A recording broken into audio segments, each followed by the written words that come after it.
Let's go for lecture 28, the box plot. Here in this lecture we will learn how to box plot our data. Okay, so these kinds of plots are known as box plot, which has 5 main things to say: the minimum, first quartile, second quartile, which is median, third quartile, and the maximum of the data. Okay, we start with the Gaussian bell-shaped curve. Task 1: for a healthy human body, temperature follows a normal distribution with a mean of 98.2 degrees Fahrenheit, standard deviation of 0.26 degrees Fahrenheit. Simulate 10,000 healthy humans and answer the questions. Since simulations are random, we left the random seed box empty. The actual numbers presented here will be likely different from yours. Nevertheless, the answers will be very similar and the final conclusion is identical. Data analysis, random number generation. Click on OK. This is normal distribution. Number of variables is 1. Mean is 98.2. Standard deviation is 0.26. Click on OK. Thus we get 10,000 data. What is the approximate probability that a randomly picked healthy individual will have a body temperature above 98.5 degrees Fahrenheit? 98.5 degrees Fahrenheit. Let us sort it. Go to home and sort and filter smallest to largest. 98.5. So just type Ctrl F and go for 98.5. 8713 is the row. 8713 is the row. So that means I can simply write down 10,000 minus this one, 8712, equals this one, 1288. So 1288 divided by 10,000, 0.1288. 12.88% means nearly 13%. That's fine. What would be the range that would contain 95% of healthy individual?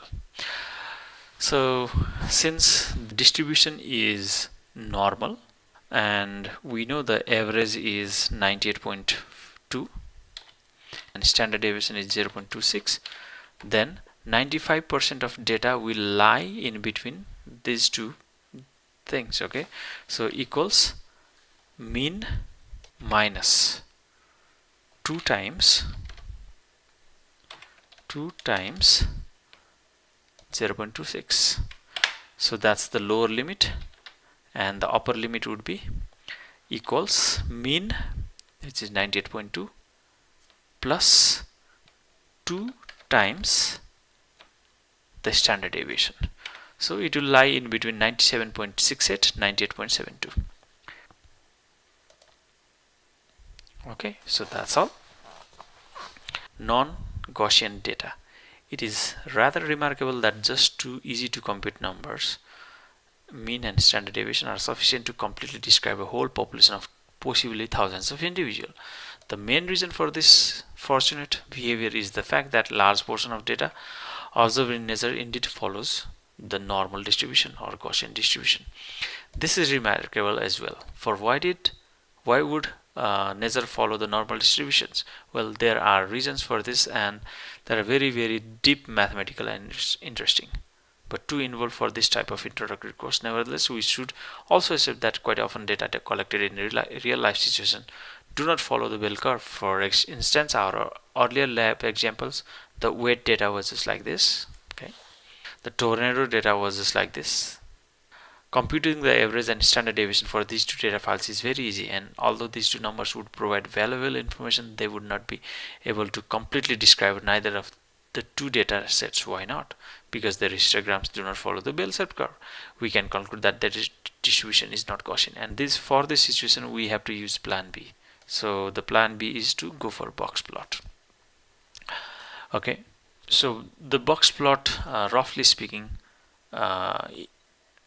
contains these 5 information: minimum of the data, maximum of the data, first quartile, second quartile is median, and third quartile. Okay, so this also can be said as 0 quartile, first quartile, second quartile, third quartile, and fourth quartile. Okay, Let us consider the data that consists number of recorded tornadoes in the month of April. Since these data are not related to the bell curve, the standard deviation and average is 101.8 and standard deviation 54.9 are not very informative. Instead, we compute the following: mean first quartile, second quartile median, third quartile, and the fourth quartile maximum. Minimum is the minimum of 45 data points. First quartile represents the quantity that is larger than 25% of the data and smaller than 75%. Intuitively, it is larger than 1/4 of the data. Median is well known. It is the point in the middle of the data. 50% of the data is smaller or equal to it. 50% of the data is larger or equal to it. Third quartile represents quantity larger than 75% of the data and smaller than 25%. It is the larger than 3/4 of the data. The maximum is obviously the maximum of the 45 data points. In Excel, this is done very easily. Just type quartile, array, quartile. Okay, array means the data set, and quartile means you need to go for either 0, 1, 2, 3, 4, 3, 4. 0 for minimum, 1 for first quartile, 2 for median, 3 for third quartile, and 4 for last or the maximum. Okay, this is 5-number summary, so that's what we say for box plot. Okay, mean, first quartile, median, third quartile, and maximum is accompanied with box plot chart. Okay, comments for this tornadoes in April, we have the box plot is not symmetric, median is not in the middle but pulled to the left, third quartile is further from the median. Okay, typically we might think that median lies somewhere in between, so no, not in this case. The maximum is much farther away from minimum, so here you can see maximum is way far. Okay, it's not closer to the median, so this may be an outlier. Conclusion: data are skewed to the right most of the time. The number of tornadoes in April between 15 and 88. However, occasionally we detect an April with a much larger number of tornadoes. Okay, in literature, sometimes the first quartile is referred to 25th percentile, a number that is larger or equal to 25% of data. Similarly, we see the median to be referred as 50th percentile. Now, earlier we were talking about first quartile. Quartile means it divides the entire distribution into 4 parts. Now percentile means it divides the entire distribution into 100 parts. Median 50th percentile, third quartile 75th percentile. Some box plot indicate both median and average, some indicates outliers. Lower whisker, upper whisker, first quartile, second quartile, and third quartile. Often the box plot does not actually use minimum and maximum for the endpoints, but instead it uses 55th and 95th percentiles noted as whiskers. That is, instead of minimum, one uses the 5th percentile, a number that is larger than 5% of data, and instead of maximum, one uses 95th percentile. An example will help. Cholesterol distribution by weight class. Normal cholesterol, this is the range, overweight and underweight. Okay, so cholesterol level is 100, 200, 300, and so on. What is the approximate median for the overweight group? This is the one, and median is this line. Okay, so that's nearly 240. For which groups is the median smaller than the average? Now here, where is the average? Average is this diamond. Medians are represented by this line, okay, in between this rectangle. So here in all of these three, you can see that the mean is greater than the median. Here you can see that median is always smaller than in the average. So for all, okay, that happens. Okay, for all of them, this is 300. Let's suppose 10, 320, 40, and 60. So they are outliers of the data. Okay, and which group has the outlier with highest value, and what is the approximate value? So highest outlier is of normal, so that is nearly 600. What is the outlier? The data point. Okay, so outlier is the data point that does not follow the usual pattern of data. Typically the data points that are far outside the range of the rest of the data. Okay, that's fine. What do we mean by far outside? Distance greater than mean and the upper or lower. Okay, let's go for median. So what do you mean by far outside? Distance greater than the median and the upper or lower whisker.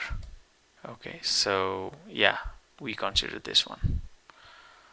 Alright, and as I said, we do not have exact mathematical definition. Okay, that's fine.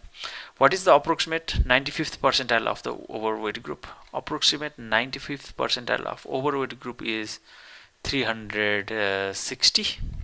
Yeah, something just like that. If the reader is a bit confused or even irritated with above vague definitions, he is not alone. Unfortunately, the mathematical theory for data that do not follow the bell shape is not very well developed. This is the reason why we encounter this strange situation, a terminology that everyone uses, outliers, but nobody can properly define. That is why some authors use minimum maximum for the endpoints of a box plot, while some uses 5% and 95th percentiles. And some even use first and 99th percentile. That's fine. Car mileage versus country of origin. The whiskers, the line coming out of box plots, are at 5th and 95th percentiles and not the minimum or maximums. So here you can see that mileage by origin, this is MPGs, this is Asia, Europe and USA. Asia, the mileage for city is nearly 34. This is up to 40. Wow, in highway. And for Europe, you can see there are outliers also, and for USA the mileage is this one. Okay, which group has the highest outlier?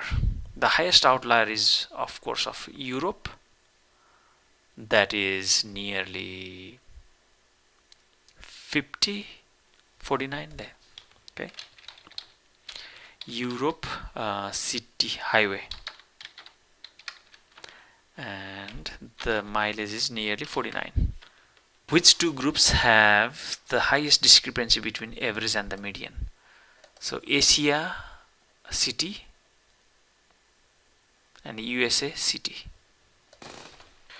Another example, these are the box plots. Okay, so Monday, Tuesday, Wednesday up to Sunday, and time slept in hours. So which day has the highest median? So highest median, Friday. Which of the days has highest third quartile? Third quartile is this one. So that's nearly 11 for Friday. Which day has the lowest outlier and what is its approximate value? Lowest outlier is Thursday. Its value is 3. For which day is the discrepancy between the average and the median is highest?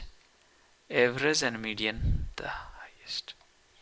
Okay, the average is not given in this case, so I can't say anything.